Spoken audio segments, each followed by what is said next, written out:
ഇന്നത്തെ വീഡിയോയിൽ നമ്മൾ പ്രധാനമായി 3 കാര്യങ്ങളാണ് സംസാരിക്കുന്നത്. നമ്മളൊക്കെ ദുആ ചെയ്യാറുണ്ട് അല്ലേ? നമ്മൾ ഈ സദസ്സ് തുടങ്ങുമ്പോൾ തന്നെ നമ്മൾ ദുആ ചെയ്യാറുണ്ട്, സദസ്സ് അവസാനിക്കുമ്പോഴും ദ്വാരക്കാറുണ്ട്, മഗ്‌രിബിന് ശേഷമുള്ള നമ്മുടെ ദിക്റിൻ്റെ മജ്‌ലിസ് നമ്മൾ ഒരുപാട് കണ്ട് ദ്വാരക്കാറുണ്ട്, അതുപോലെ നിസ്കാരങ്ങൾക്ക് ശേഷം ഒക്കെ നമ്മൾ ദുആ ചെയ്യാറുണ്ട്. ഈ ദുആ അല്ലാഹു തആല സ്വീകരിക്കുന്നത് എങ്ങനെയാണ്, അള്ളാഹു കബൂലാക്കുന്നത് എങ്ങനെയാണ്? 5 രൂപത്തിലായിരിക്കും നമ്മുടെ ദുആ അള്ളാഹു താല സ്വീകരിക്കുക. എങ്ങനെ? 5 രൂപത്തിലാണ് അള്ളാഹു താല ദുആ സ്വീകരിക്കുക. ഏതൊക്കെയാണ് ആ 5 രൂപങ്ങൾ? വിശദമായി നമുക്കൊന്ന് കേൾക്കാം. അതോടൊപ്പം തന്നെ നമ്മൾ ചെയ്യുന്ന ദുആ, ആ ദുആക്ക് ആമീൻ പറയാൻ 4000-ഓളം മലക്കുകൾ വരുമെന്ന്. 4000-ഓളം മലക്കുകൾ നമ്മളെ ചുറ്റും വന്നിട്ട് ആമീൻ ആമീൻ എന്ന് പറയും. എങ്ങനെ നമ്മൾ ദ്വാരക്കണം? ആ രൂപം, 4000-ഓളം മലക്കുകളുടെ ആമീൻ കിട്ടാനുള്ള ആ ഒരു രൂപം നമുക്ക് വ്യക്തമായി കൃത്യമായി കിതാബുകളിൽ കാണാം. അതെങ്ങനെയാണെന്ന് വിശദമായി ഇന്നത്തെ ക്ലാസ് നമുക്ക് കേൾക്കാം. ഉസ്താദേ, ഞാൻ എത്ര കണ്ട് ദുആ ചെയ്തിട്ടും എൻ്റെ ദുആ അള്ളാഹു സ്വീകരിക്കുന്നില്ല. ഞാൻ എത്രയോ കാര്യങ്ങൾ അള്ളാഹിനോട് ചോദിച്ചു, ഒന്നും ഇതുവരെ കിട്ടിയിട്ടില്ല. കാരണം എന്താ? നമ്മൾ തന്നെയാ. ഒരു 10 കാര്യം ഇനി മുതൽ ശ്രദ്ധിച്ച് ഇന്ന് മുതൽ ദുആ ചെയ്യൂ. നിങ്ങളുടെ ദുആ, നിങ്ങളുടെ പ്രാർത്ഥന അള്ളാഹു വേഗത്തിൽ സ്വീകരിക്കും. ഏതാണ് ആ 10 കാര്യങ്ങൾ? ഇന്നത്തെ ക്ലാസ്സിൽ കേൾക്കാം. വീഡിയോ അവസാനം വരെ കാണണേ, മറ്റുള്ളവർക്ക് എത്തിച്ചു കൊടുക്കാൻ വിട്ടുപോകണ്ട. അള്ളാഹു താല സ്വീകരിക്കട്ടെ. ആമീൻ. അസ്സലാമു അലൈക്കും വറഹ്മത്തുള്ളാഹി. ബിസ്മില്ലാഹിർ റഹ്മാനിർ റഹീം. അൽഹംദുലില്ലാഹി റബ്ബിൽ ആലമീൻ വൽ ആഖിബത്തു ലിൽ മുത്തഖീൻ വസ്സലാത്തു വസ്സലാമു അലാ സയ്യിദിനാ മുഹമ്മദിൻ വഅലാ ആലിഹി വസ്വഹ്ബിഹി അജ്മഈൻ. അമ്മാ ബഅദ്. ബഹുമാന സ്നേഹം നിറഞ്ഞ മുഅ്മിനീങ്ങളെ, കരുണാവാരിധിയായ റബ്ബ് നമ്മുടെ എല്ലാവരുടെയും ഈ ഒരുമിച്ച് കൂടലും നമ്മുടെ ഈ ക്ലാസ്സുകളും നമ്മൾ ചെയ്യുന്ന ദുആകളും നമ്മുടെ ഇബാദത്തുകളും അതിൻ്റെ പോരായ്മകൾ, കുറവുകൾ പരിഹരിച്ച് റബ്ബ് സ്വീകരിക്കുമാറാവട്ടെ. അർഹമായ പ്രതിഫലം നമുക്ക് ദുനിയാവിലും ആഖിറത്തിലും ഈ സദസ്സിൽ നിന്നും അല്ലാഹു തആല നൽകി അനുഗ്രഹിക്കുമാറാവട്ടെ. ഒരുപാട് ആളുകൾ, ഉസ്താദേ ഞങ്ങൾക്ക് വേണ്ടി പ്രത്യേകം നിങ്ങൾ ദുആരക്കണം, നമ്മളെ സ്നേഹിക്കുന്നവർ, നാം സ്നേഹിക്കുന്നവർ, നമ്മളോട് ദുആ കൊണ്ട് വസിയത്ത് ചെയ്തവർ, ഒരുപാട് ആളുകൾ പ്രയാസത്തിലാണ്, പ്രശ്നത്തിലാണ്, സങ്കടത്തിലാണ്. അല്ലാഹു തആല എല്ലാവരുടെയും പ്രയാസങ്ങളും പ്രശ്നങ്ങളും രോഗങ്ങളും മാറ്റിക്കൊടുത്ത് ഖൈറിലും ബറക്കത്തിലുമാക്കട്ടെ. ആമീൻ യാ റബ്ബൽ ആലമീൻ. നമ്മുടെ ക്ലാസ്സുകളൊക്കെ തുടങ്ങുന്ന സമയത്ത് നമ്മൾ ദുആയൊക്കെ പറഞ്ഞിട്ടാണ് തുടങ്ങാറ് അല്ലേ? ഇപ്പം തന്നെ നമ്മൾ ദുആ ഒരുപാട് ചെയ്തു. പിന്നെ ഈ ക്ലാസ് നമ്മൾ അവസാനിപ്പിക്കുമ്പോഴും ദുആ ചെയ്യാറുണ്ട്. അതുപോലെ തന്നെ നമ്മുടെ ദിക്റിൻ്റെ മജ്‌ലിസിൻ്റെ അവസാനം നമ്മൾ ദീർഘമായി എല്ലാ കാര്യങ്ങളും പറഞ്ഞ് നമ്മൾ ദുആ ചെയ്യാറുണ്ട്. അപ്പോൾ ഒരുപാട് ആളുകൾ പറയുന്ന ഒരു പരാതിയാണ്, ഉസ്താദേ ഞങ്ങൾ ദുആ ചെയ്യുന്നുണ്ട്, പക്ഷെ ആ ദുആക്ക് പടച്ചോൻ ഉത്തരം തരുന്നില്ല, ഇജാബത്ത് തരുന്നില്ല, അല്ലാഹു തആല സ്വീകരിക്കുന്നില്ല, ദുആ അല്ലാഹു തആല സ്വീകരിക്കുന്നില്ല. ഞങ്ങൾ 1-2 പ്രാവശ്യമൊക്കെ ദ്വാരക്കും, പിന്നെ അതിന് ഉത്തരവൊന്നും കിട്ടുന്നില്ല, നമ്മൾ ചോദിച്ച കാര്യമൊന്നും പടച്ചോൻ തരുന്നില്ല, അതുകൊണ്ട് പിന്നെ ഞങ്ങൾ ദുആ ചെയ്യാറില്ല. ഇങ്ങനെ ദുആ ചെയ്യാൻ മടിക്കുന്നവരും ദുആ തീരെ ചെയ്യാത്തവരും അങ്ങനെ ഒരുപാട് വിഭാഗമാണ് നമ്മളിൽ പലരും. പല രീതിയിലാണ് അല്ലാഹു തആല നമ്മൾ ചെയ്യുന്ന ദുആ സ്വീകരിക്കുക. ഒരിക്കലും അല്ലാഹു തആല സ്വീകരിക്കാതിരിക്കില്ല. ഇജാബത്ത്, ഉത്തരം അല്ലാഹു തആല ദുആക്ക് തരും, പക്ഷേ അത് പല രൂപത്തിലായിരിക്കുമെന്നാണ് നമ്മൾ മനസ്സിലാക്കേണ്ടത്. ഇപ്പോൾ നമ്മൾ ചോദിക്കുന്നു, അല്ലാഹുവേ എനിക്ക് നല്ല ഒരു ജോലി തരണേ, അല്ലെങ്കിൽ ഇന്ന കമ്പനി, ആ ഒരു കമ്പനിയിൽ തന്നെ എനിക്ക് ജോലി നീ തരണേ എന്ന് നമ്മൾ നല്ലവണ്ണം ദുആ ചെയ്യുകയാണ്. ഒരു പക്ഷേ ഒന്നാമത്തെ രൂപം, അല്ലാഹു തആല നമ്മുടെ ദുആ സ്വീകരിക്കുന്നു, നമ്മുടെ പ്രാർത്ഥന അല്ലാഹു തആല ഖബൂൽ ചെയ്യുന്നു, എന്നിട്ട് നമുക്ക് അല്ലാഹു തആല ആ കമ്പനിയിൽ തന്നെ ജോലി തരുന്നു. ഇതാണ് ഒന്നാമത്തെ രൂപം. ആ ദുആ അല്ലാഹു തആല സ്വീകരിക്കും. രണ്ടാമത്, അല്ലാഹുവേ എനിക്ക് ആ കമ്പനിയിൽ ജോലി തരണം. ഒരു പ്രാവശ്യം ദുആ ചെയ്തു, കിട്ടിയില്ല. 2, 3, 4, 5 ഒരുപാട് വട്ടം ദുആ ചെയ്തിട്ടും 1 വർഷം കഴിഞ്ഞു, 2 വർഷം കഴിഞ്ഞു, അല്ലാഹു ദുആ സ്വീകരിച്ചു. ചിലപ്പോൾ 3-4 വർഷം കഴിഞ്ഞായിരിക്കും ആ കമ്പനിയിൽ നമുക്ക് അല്ലാഹു തആല ജോലി തരിക. പക്ഷേ താമസിച്ച്, ഉടൻ തന്നെ അല്ലാഹു തആല ദുആ സ്വീകരിക്കില്ല. കുറച്ച് താമസിച്ച് നമുക്ക് ക്ഷമയുണ്ടോ ഇല്ലയോ എന്നൊക്കെ അറിഞ്ഞിട്ട് അല്ലാഹു തആല ഉത്തരം തരൂ. ഇതാണ് രണ്ടാമത്തെ രൂപം. മൂന്നാമത്തേത്, അല്ലാഹുവേ പടച്ചവനെ എനിക്ക് എൻ്റെ കടങ്ങൾ മാറ്റിത്തരണേ എന്ന് നമ്മൾ ദുആ ചെയ്യുന്നു. പക്ഷേ 1, 2, 3 പ്രാവശ്യമൊന്നും നമ്മൾ ദുആ ചെയ്തിട്ടും അല്ലാഹു തആല നമ്മുടെ കടങ്ങൾ മാറ്റുന്നില്ല. അപ്പോൾ നമ്മൾ എന്ത് കാര്യത്തിനാണോ ദുആ രക്കുന്നത് അത് അല്ലാഹു തരാതെ, അതുപോലെ നമുക്കൊരു ആപത്ത് വരാൻ ഉദ്ദേശിച്ചിട്ടുണ്ടെങ്കിൽ, ഒരു മുസീബത്ത് ഉദ്ദേശിച്ചിട്ടുണ്ടെങ്കിൽ ആ ആപത്ത്, ആ മുസീബത്ത് അല്ലാഹു തആല മാറ്റിത്തരും. പടച്ചോനെ റബ്ബേ എൻ്റെ കടങ്ങൾ മാറ്റണേ, അല്ലെങ്കിൽ എൻ്റെ ജോലി ശരിയാക്കണേ, അല്ലെങ്കിൽ എൻ്റെ വിവാഹം ശരിയാക്കണേ, നമ്മളിങ്ങനെ ദ്വാരക്കുക.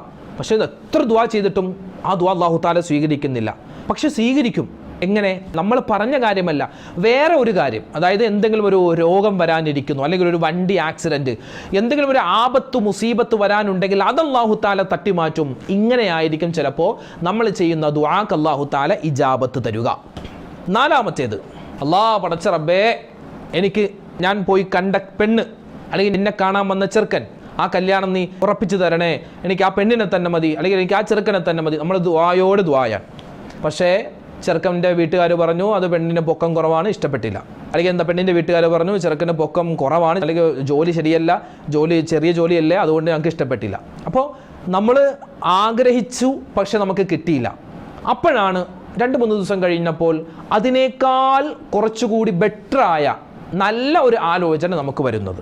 അപ്പോൾ പറഞ്ഞു വന്നത്, നമ്മളൊരു കാര്യം അള്ളാഹിനോട് ചോദിച്ചാൽ അത് ചിലപ്പോൾ നമുക്കത് അല്ലാഹു തആല ഖൈറല്ലെങ്കിൽ തരൂല. അതിനേക്കാൾ, നമ്മൾ ചോദിച്ചതിനേക്കാൾ ഖൈറായ നന്മയുള്ള മറ്റൊരു കാര്യമായിരിക്കും റബ്ബ് തരുക. ഇങ്ങനെ 4ാമത്തെ ഒരു രൂപവും മഹത്തുക്കൾ പറഞ്ഞു തരുന്നുണ്ട്. 5ാമത്തേത്, നമ്മളൊരു കാര്യത്തിന് വേണ്ടി ദുആ ചെയ്തു, നമ്മുടെ ജോലി, നമ്മുടെ വീട്, നമ്മുടെ മക്കൾ, നമ്മുടെ രോഗം മാറാനൊക്കെ, അങ്ങനെയൊക്കെ ദുആ ചെയ്തിട്ടും അല്ലാഹു തആല ദുആ സ്വീകരിക്കില്ല. മറിച്ച് ഈ ദുആയൊക്കെ അല്ലാഹു തആല ഇതിൻ്റെ ഉത്തരം തരുന്ന നാളെ ആഖിറത്തിലായിരിക്കും. എങ്ങനെ?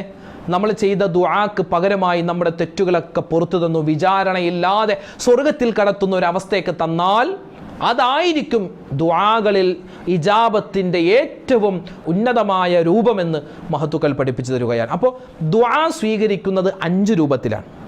ഇത് വ്യത്യസ്തമായ കിതാബുകളിൽ വ്യത്യസ്തമായ ഉലമാക്കൾ പറയുന്നത് ഒന്നിച്ച് ചേർത്ത് എൻ്റെ ഉമ്മമാർക്കും ഉപ്പമാർക്കും പറഞ്ഞു തരുന്നു. ഒന്ന്, നമ്മൾ ചെയ്ത ദുആ ഉടൻ തന്നെ സ്വീകരിക്കും. 2ാമത്തേത്, വൈകിയായിരിക്കും ഉത്തരം തരിക. 3ാമത്തേത്, നമ്മൾ ചോദിച്ച കാര്യം തരില്ല, അതിന് പകരം അല്ലാഹു തആല എന്തെങ്കിലും ഒരു ആപത്ത് മുസീബത്ത് തടയും. 4ാമത്തേത്, നമ്മൾ ചോദിച്ചതായിരിക്കില്ല തരുന്നത്, അതിനേക്കാൾ ഖൈറായത് തരും. 5ാമത്തേത്, നമ്മളിവിടെ ചോദിച്ച ഒരു കാര്യം പടച്ചോൻ തരില്ല, അതിൻ്റെയൊക്കെ ഉത്തരം നാളെ ആഖിറത്തിലായിരിക്കും അല്ലാഹു തരുക. അപ്പോൾ 5 രൂപത്തിലാണ് നമ്മുടെ ദുആ സ്വീകരിക്കപ്പെടുന്നത്. മനസ്സിലായില്ലേ? ഇനി നമ്മുടെ ഈ ചാനലിൻ്റെ കമൻറ്റിൽ തന്നെ എത്രയോ ആളുകളാണ് ഞങ്ങളൊക്കെ ഒരുപാട് ദുആ ചെയ്തു ഉസ്താദേ, ദുആ ഒന്നും സ്വീകരിക്കുന്നില്ല, നിങ്ങൾ ദുആ രക്കണമെന്നൊക്കെ പറഞ്ഞ് ഇങ്ങനെ ഒരുപാട് ദുആ വസിയത്ത് പറയാറുണ്ട്. ദുആ സ്വീകരിക്കുന്നത് പല സമയങ്ങളിലാണ്. ചില സമയങ്ങളിൽ നമ്മുടെ ദുആ അല്ലാഹു തആല സ്വീകരിക്കും, അല്ലേ? തഹജ്ജുദ് നിസ്കാരം കഴിഞ്ഞിട്ട്, അതുപോലെ തന്നെ വെള്ളിയാഴ്ച രാവ്, വെള്ളിയാഴ്ച പകൽ, അതുപോലെ തന്നെ നിസ്കാരത്തിന് ശേഷം, അതുപോലെ തന്നെ നമ്മൾ എന്തെങ്കിലും ഒരു നന്മ ചെയ്തിട്ട് ദുആ രക്കുക, അപ്പോഴൊക്കെ അല്ലാഹു തആല വേഗത്തിൽ ദുആ സ്വീകരിക്കും. ഉദാഹരണം പറഞ്ഞാൽ സ്വതക്ക കൊടുത്തിട്ടോ, അല്ലെങ്കിൽ നോമ്പ് പിടിച്ചിട്ടോ, അല്ലെങ്കിൽ ഖുർആൻ ഓതിയിട്ടോ, പ്രത്യേകിച്ച് ഖത്തമുൽ ഖുർആൻ, ഖത്തമൊക്കെ ഓതിയിട്ട് നമ്മൾ ദുആ ചെയ്താൽ അല്ലാഹു തആല ദുആ വേഗത്തിൽ സ്വീകരിക്കും. ഈ ഖത്തം ഓതിയിട്ട്, വിശുദ്ധമായ ഖുർആൻ മുഴുവനും ഓതിയിട്ട് നമ്മൾ ദുആ ചെയ്താൽ അല്ലാഹു തആല വേഗത്തിൽ ഉത്തരം ചെയ്യുമെന്നാണ്. റമദാനിലൊക്കെ നമ്മൾ ഖത്തം ഓതാറുണ്ട്. അല്ലെങ്കിൽ നമ്മുടെ വാപ്പയോ ഉമ്മയോ നമ്മുടെ ഭർത്താവോ ഭാര്യയൊക്കെ മരണപ്പെട്ടാൽ നമ്മൾ അവർക്ക് വേണ്ടി ഖത്തം ഓതാറുണ്ട്, അല്ലേ? ഒരു മനുഷ്യൻ വിശുദ്ധമായ ഖുർആൻ മുഴുവനും പാരായണം ചെയ്തിട്ട്, ഖത്തം ചെയ്തിട്ട് ദുആ ചെയ്യുന്ന സമയത്ത് അവൻ ചെയ്യുന്ന ആ ദുആക്ക് ആമീൻ പറയാൻ 4000ഓളം മലക്കുകൾ വാനലോകത്ത് നിന്നും ഇറങ്ങി വരുമെന്ന് മുത്തുനബി മുഹമ്മദ് മുസ്തഫ സ്വല്ലല്ലാഹു അലൈഹി വസല്ലമ തങ്ങൾ പറയും. എങ്ങനെ? ഖത്തം ഓതിയിട്ട് ദുആ ചെയ്യുമ്പോൾ 4000 മലക്കുകൾ നമുക്ക് സാക്ഷിയായി വരും. 4000 മലക്കുകളാണ് ആ ദുആക്ക് ആമീൻ പറയാൻ വേണ്ടി നമ്മുടെ അടുക്കിലേക്ക് വരിക എന്നാണ്. ഇത് മഹാനായ ഇമാം ദാരിമി മുസ്നദു ദാരിമിയിലും, അതുപോലെ ഇമാം നബവി തിബിയാനിലൊക്കെ ഉദ്ധരിച്ച ഹദീസാണ്. 4000 മലക്കുകൾ വരും. എന്തിന്? നമ്മുടെ ദുആക്ക് ആമീൻ പറയാൻ. നമ്മൾ എന്താ ചെയ്തത്? ഖത്തമ്, വിശുദ്ധമായ ഖുർആൻ മുഴുവനും ഖത്തം ഓതിയിട്ട് നമ്മൾ ദുആ ചെയ്യുന്നു. മൻ ഖറഅൽ ഖുർആന ثم دعا أمن على دعائه 4000 ملك. മൻ ഖറഅൽ ഖുർആന, ഒരു മനുഷ്യൻ ഖുർആൻ മുഴുവനായും ഓതി, പിന്നെ പിന്നെ അവൻ ദുആ രക്കുന്നു. അങ്ങനെ ആ ഒരു സമയത്ത് അമ്മന അലാ ദുആഇഹി, അവൻ്റെ ദുആക്ക് ആമീൻ പറയാൻ വേണ്ടി വരുന്നതാണ് 4000 മലക്കിൻ, 4000ഓളം മലക്കുകൾ. മറ്റൊരു ഇതിൽ 40000 മലക്കുകൾ എന്നുമൊക്കെ കാണാൻ പറ്റും. അപ്പോൾ മലക്കുകൾ വന്നിട്ട് ആമീൻ പറഞ്ഞാൽ പിന്നെ രക്ഷപ്പെട്ടില്ലേ, അല്ലേ? മലക്കുകൾ വന്നിട്ട് ആമീൻ പറഞ്ഞാൽ പിന്നെ നമ്മൾ രക്ഷപ്പെട്ടില്ല. അതുകൊണ്ട് പ്രിയപ്പെട്ട മുഅ്മിനീങ്ങളെ, നമ്മൾ ദുആ ചെയ്യുമ്പോൾ എന്തെങ്കിലും ഒരു നന്മ ചെയ്തിട്ട് നമ്മൾ ദുആ രക്കാൻ പ്രത്യേകം ശ്രദ്ധിക്കുക. ഇവിടെ ഖുർആൻ ഓതിയിട്ട് ദുആ ചെയ്താൽ എന്നാണ്. മൻ ഖറഅൽ ഖുർആന, ഒരു മനുഷ്യൻ ഖുർആൻ ഓതിയിട്ട് ദുആ ചെയ്താൽ. ഇവിടെയും ചില ഉലമാക്കൾ ചർച്ച ചെയ്യുന്നു 3 തരത്തിലാണ്. ഒന്ന്, ഖുർആൻ മൊത്തം ഖത്തം ഓതിയിട്ട് ദുആ ഇറക്കുക. ഖുർആൻ മുഴുവനും ഒരു പ്രാവശ്യം ഓതുക, എന്നിട്ട് ദുആ എന്നാൽ 4000 മലക്കുകൾ വരുമെന്നാണ്. അല്ലെങ്കിൽ ഏതെങ്കിലും ഒരു സൂറത്ത് ഓതിയാൽ, ഒരു മനുഷ്യൻ ഖുർആനിൽ നിന്നും ഏതെങ്കിലും ഒരു സൂറത്ത് ഓതിയാൽ, അല്ലെങ്കിലോ ഖുർആനിൽ നിന്നും ഒരു അല്പം ഓതിയാൽ തന്നെ അവനിക്ക് ഈ ഒരു പ്രതിഫലം കിട്ടുമെന്ന് പറഞ്ഞ ഉലമാക്കളും ഉണ്ട്. അപ്പം 3 അഭിപ്രായമാണ്. ഖുർആൻ മൊത്തം ഖത്തം ഓതുക, അല്ലെങ്കിൽ ഏതെങ്കിലും ഒരു സൂറത്ത് ഓതുക, അല്ലെങ്കിൽ വിശുദ്ധമായ ഖുർആനിൽ നിന്നും ഒരു അല്പം ഓതിയിട്ട് അവൻ ദുആ ഇറക്കുക. അപ്പോൾ ഈ ഒന്നാമത്തെ കാര്യം അതാണ് പ്രബലമായത്, ഖുർആൻ ഖത്തം ഓതിയിട്ട് ദുആ ചെയ്യുക.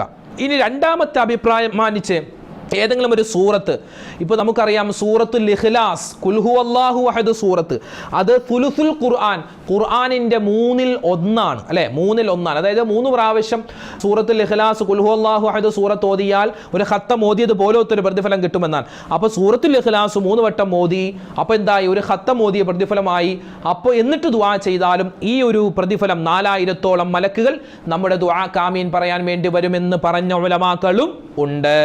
അതുപോലെ തന്നെ സൂറത്തുൽ കാഫിറൂൻ അല്ലേ, സൂറത്തുൽ കാഫിറൂൻ അത് റുബുഉൽ ഖുർആനാണ്, ഖുർആനിൻ്റെ 1/4. 4 വട്ടം സൂറത്തുൽ കാഫിറൂൻ ഓതിയാൽ അത് വിശുദ്ധമായ ഖുർആൻ ഖത്തം തീർത്തത് പോലത്തെ പ്രതിഫലം അള്ളാഹു തരുന്നതാണ്.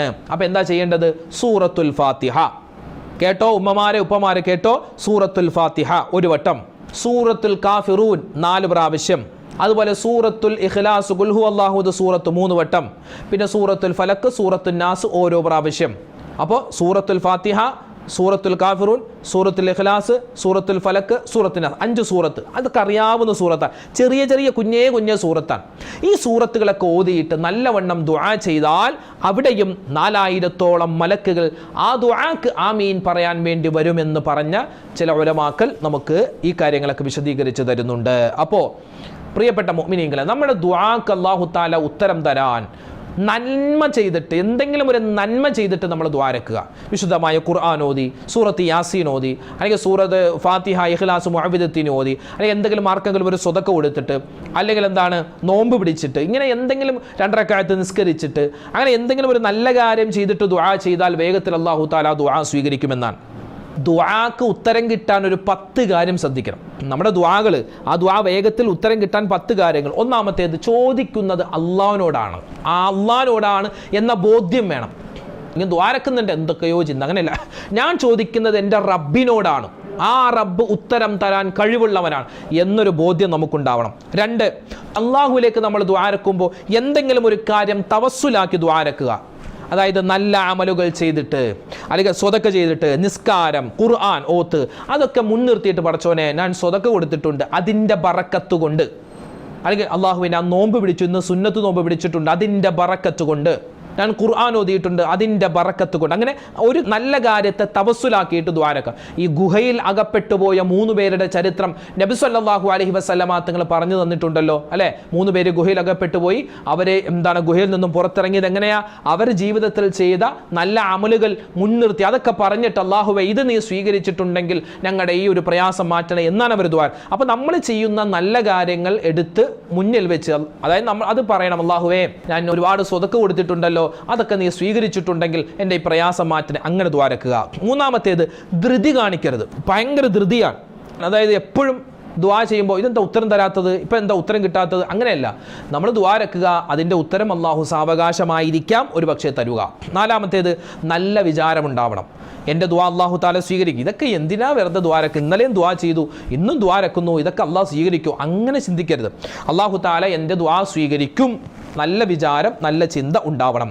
5-മത്തേത്, ഹൃദയ സാന്നിധ്യം ഉണ്ടാവണം. എവിടെയോ എന്തോ ആർക്കോ വേണ്ടി ദ്വാരക്കുന്നത് പോലെയല്ല, നല്ല രൂപത്തിൽ കൈകൾ ഉയർത്തി അള്ളാഹുവിനോട് ഇങ്ങനെ പറയണം. ഹൃദയ സാന്നിധ്യം വേണം. നാവ് കൊണ്ടിങ്ങനെ ദുആ പറയുന്നുണ്ട്, ചിന്ത പലതാണ്, അങ്ങനെ ആവാൻ പാടില്ല. 6-മത്തേത്, നമ്മൾ കഴിക്കുന്നതും കുടിക്കുന്നതുമായ കാര്യങ്ങൾ, നമ്മൾ ധരിക്കുന്ന വസ്ത്രം, അതൊക്കെ ഹലാലാവണം. കട്ടതും പറിച്ചതും പലിശക്കെടുത്തതും ലോൺ എടുത്തതും അതും ഇതും ഹറാമായത് കഴിച്ച്, ഹറാമായത് കുടിച്ച്, ഹറാമായത് ധരിച്ചിട്ട് ദുആരെന്നാൽ അള്ളാഹു ആ ദുആ സ്വീകരിക്കില്ല. 7-മത്തേത്, അഹങ്കാരം ഒഴിവാക്കണം. ഒരു അഹങ്കാരത്തിൻ്റെ മനോഭാവത്തിലല്ല ദ്വാരക്കേണ്ടത്. ഇങ്ങനെ അങ്ങനെയൊന്നുമല്ല, താഴ്മയോടെ ഞാൻ ചോദിക്കുന്നത് എൻ്റെ റബ്ബിനോടാണ്, പടച്ചോനോടാണ്, ഞാൻ ചോദിക്കുന്നവനാണ്, അല്ല ഞാൻ തരുന്നവനല്ല, ഞാൻ ചോദിക്കുന്നവനാണ്. ആ ഒരു താഴ്മ വേണം. ദ്വാരക്കുമ്പോൾ അഹങ്കാരം ഒഴിവാക്കുക. അതുപോലെ 8-ാമത്തേത് ഫർളായ കാര്യങ്ങൾ ഒഴിവാക്കിയിട്ടല്ല ദുആ ചെയ്യേണ്ടത്. പലരും പറയാണ്ട് ഉസ്താദേ നിങ്ങളുടെ മജ്‌ലിസ് ഞാൻ ഇന്നലെ കേട്ടു, പക്ഷെ നിസ്കരിച്ചിട്ടില്ല, റമളാന് നോമ്പ് പിടിച്ചിട്ടില്ല, ഖുർആൻ ഓതുമില്ല, പക്ഷേ മജ്‌ലിസ് കേൾക്കുന്നുണ്ട്, അതുകൊണ്ടൊന്നും ഒരു കാര്യമില്ല. നമ്മൾ നിസ്കാരം നമ്മുടെ നിർബന്ധമായ കാര്യങ്ങളൊക്കെ ചെയ്യുന്നതോടൊപ്പം തന്നെ നമ്മൾ ദ്വാരക്കുക, എന്നാലേ അല്ലാഹു തആല സ്വീകരിക്കൂ. ഫർളായ കാര്യങ്ങളൊക്കെ മാറ്റി വെച്ചിട്ട് സുന്നത്തായ കാര്യങ്ങൾ മാത്രം ചെയ്താൽ അള്ളാഹ്ക്ക് അത് ഇഷ്ടമല്ല. 9-ാമത്തേത് നമ്മുടെ ആവശ്യം എന്താണെന്ന് നമ്മൾ പറയണം. പഠിച്ചോനെ എനിക്ക് കുറച്ച് കാശ് വേണം. എന്തിനാ അതുകൊണ്ട് പറയണം, അള്ളാഹുവേ എൻ്റെ മക്കളുടെ കല്യാണക്കാര്യം വരികയാണ്, നിനക്കറിയാമല്ലോ റബ്ബേ. അള്ളാഹുവെ പടച്ചവനെ എനിക്കൊരു വാഹനം എടുക്കണമെന്ന് ആഗ്രഹമുണ്ട്, നിനക്കറിയാമല്ലോ റബ്ബേ, എനിക്ക് പൈസ അതില്ല, അത് നീ ഒപ്പിച്ച് തരണേ അല്ലാ, നീ തരണേ. അങ്ങനെ ദ്വാരക്കണം. അല്ലാതെ പടച്ചോനെ കുറച്ച് പൈസ വേണേ, അങ്ങനെയല്ല. എന്താണ് ആവശ്യം അതൊക്കെ നമ്മൾ വ്യക്തമായി ഒന്ന് പറഞ്ഞിട്ട്, അള്ളാഹ്ക്കെല്ലാം അറിയാം, എന്നാലും നമ്മൾ എന്ത് ചെയ്യാൻ, നമ്മൾ പറയേണ്ട ബാധ്യത നമുക്കുണ്ട്. അതുപോലെ തന്നെ ഉത്തരം കിട്ടുന്ന സമയങ്ങൾ അത് ശ്രദ്ധിച്ച് നമ്മൾ ദ്വാരക്കുക. ചില സമയങ്ങളിൽ ഉത്തരം കിട്ടും, ഇജാബത്തുണ്ട്, ആ സമയങ്ങൾ ശ്രദ്ധിച്ച്, അതായത് തഹജ്ജുദ് നിസ്കാരം കഴിഞ്ഞ്, അതായത് തഹജ്ജുദിൻ്റെ സമയത്ത്, അതുപോലെ തന്നെ നമ്മൾ ഫർദ് നിസ്കാരങ്ങൾക്ക് ശേഷം, വെള്ളിയാഴ്ച രാവ് പകൽ, ഇങ്ങനെ ചില സമയങ്ങളിൽ ഉത്തരം കിട്ടുമെന്ന് പ്രതീക്ഷ വെക്കേണ്ട സമയങ്ങളുണ്ട്. ആ സമയത്തേക്ക് ദ്വാരക്കുക. അപ്പോൾ പറഞ്ഞ് മനസ്സിലായോ? അതായത് ദുആക്ക് ഉത്തരം കിട്ടുന്ന 10 സമയങ്ങൾ നമ്മൾ പറഞ്ഞു. അതുപോലെ തന്നെ നമ്മൾ ദുആ ചെയ്താൽ 5 രൂപത്തിലായിരിക്കും അല്ലാഹു തആല ദുആ സ്വീകരിക്കുക. പിന്നെയോ നമ്മൾ ചെയ്യുന്ന ദുആ, ആ ദുആക്ക് ആമീൻ പറയാൻ 4000-ഓളം മലക്കുകൾ വരും. ആ മലക്കുകൾ വരുന്നത് എങ്ങനെയാണ്, എന്ത് ചെയ്താലാണ് വരിക, അതുമൊക്കെ വിശദമായി നമ്മൾ പറഞ്ഞിട്ടുണ്ട്. അല്ലാഹു റബ്ബുൽ ഇസ്സത്ത് നമ്മൾ ചെയ്യുന്ന ദുആകൾ പരിപൂർണമായി സ്വീകരിക്കുമാറാവട്ടെ. ഈ 10 കാര്യങ്ങളൊക്കെ സൂക്ഷിച്ച് നമുക്ക് നല്ല രൂപത്തിൽ ദുആ ചെയ്യാനും, അതുപോലെ തന്നെ നമ്മുടെ എല്ലാ പ്രയാസങ്ങളും പ്രശ്നങ്ങളൊക്കെ മാറി എല്ലാവിധ ഖൈറും ബർക്കത്തും ഉണ്ടാവാനും അല്ലാഹു നമ്മളെ അനുഗ്രഹിക്കുമാറാവട്ടെ. ആമീൻ യാ റബ്ബൽ ആലമീൻ. ഇൻഷാ അല്ലാഹ് എല്ലാവർക്കും വേണ്ടി ദുആരക്കുന്നുണ്ട്. ഒരുപാട് ഉമ്മമാരും ഉപ്പമാരും ഉസ്താദേ ഞങ്ങൾക്ക് വേണ്ടിയൊക്കെ ദുആ ചെയ്യണേ, അങ്ങനെയാണ് ഇങ്ങനെയാണ് പ്രശ്നങ്ങളാണ് പ്രയാസങ്ങളാണെന്നൊക്കെ ഇങ്ങനെ ഒരുപാട് ദുആരക്കാൻ പറഞ്ഞിട്ടുണ്ട്. ഇൻഷാ അല്ലാഹ് എല്ലാവർക്കും വേണ്ടി എപ്പോഴും ദുആയുണ്ട്. അല്ലാഹു റബ്ബുൽ ഇസ്സത്ത് നമുക്ക് എല്ലാവർക്കും ഖൈറും ബറക്കത്തും ഇരുലോകത്തും നൽകി അനുഗ്രഹിക്കുമാറാവട്ടെ. എല്ലാവിധ മുസീബത്ത്, ആപത്ത്, കണ്ണേറ്, സിഹ്റിനെ തൊട്ട് റബ്ബ് കാക്കുമാറാവട്ടെ. ഇബാദത്ത് കാര്യങ്ങളൊക്കെ കൃത്യമാക്കി നല്ല രൂപത്തിൽ ജീവിച്ചവസാനം മരിക്കുമ്പോൾ ഈമാനോടെ സലാമത്തോടെ മരിക്കാൻ അല്ലാഹു തആല തൗഫീഖ് തരട്ടെ. നമ്മുടെ കൂട്ടത്തിൽ നിന്നും ഹജ്ജിനായി പോകുന്ന ഹാജിമാർ അവരുടെയൊക്കെ ഹജ്ജും ഉംറയും സിയാറത്തും അല്ലാഹു തആല സ്വീകരിക്കട്ടെ, മഖ്ബൂലാക്കട്ടെ, മബ്റൂറാക്കട്ടെ. ആമീൻ യാ റബ്ബൽ ആലമീൻ. അസ്സലാമു അലൈക്കും വറഹ്മത്തുള്ളാഹി തആല വബറകാതുഹു.